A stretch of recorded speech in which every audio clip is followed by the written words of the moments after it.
ഇരിക്കാൻ എനിക്ക് ഒരു താല്പര്യവുമില്ല. എന്നെ സംബന്ധിച്ചിടത്തോളം അർഹതയില്ലാത്തൊരു കസേര അത്. മുത്തശ്ശ, ഇനിയിപ്പോഴേ ആ കസേരയിൽ അനി ഇരിക്കട്ടെ. ഞാൻ അവന് വേണ്ട എല്ലാ സപ്പോർട്ടും ചെയ്തു കൊടുത്തോളാം. ഒരു കാരണവശാലും പറ്റില്ല. ഇനി മുത്തശ്ശൻ പറഞ്ഞാലും ശരി, ഞാൻ ആ കസേര ഇരിക്കത്തില്ല. ഇവൻ എന്തൊരു മണ്ടനാ. ഇവനൊഴികെ ഈ വീട്ടിലെ എല്ലാ ആണുങ്ങളും പരസ്പരം മനസ്സിലാക്കുന്നവരാണ്. അതാണ് ഒരു കുടുംബത്തിന്റെ വിജയം.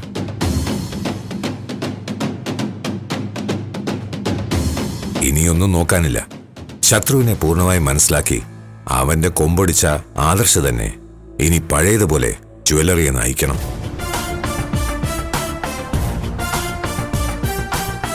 നിനക്കതിൽ എന്തെങ്കിലും എതിർപ്പുണ്ടോ ജാനകി?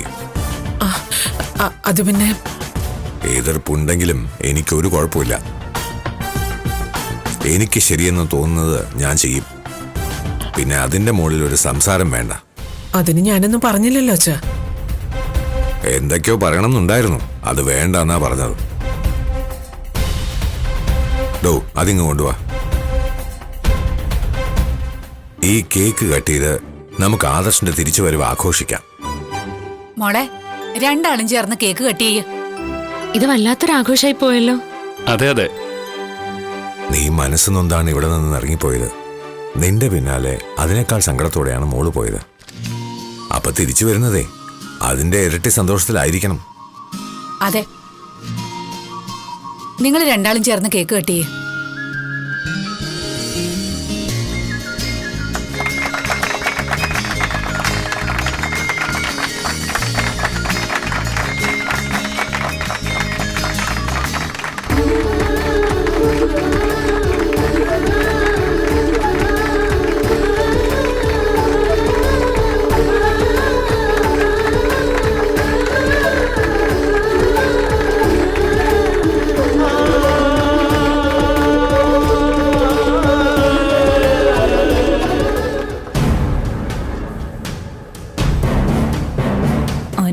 ആയതുകൊണ്ടാ അവനുമായിട്ടുള്ള നിശ്ചയം തിടുക്കപ്പെട്ട് നടത്താൻ തീരുമാനിച്ചത്.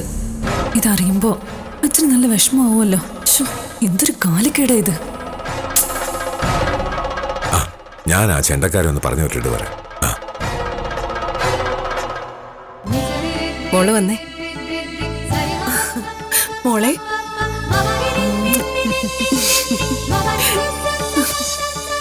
ദേവയാനിക്കേ ഇപ്പോഴാ ജീവൻ വെച്ചത്.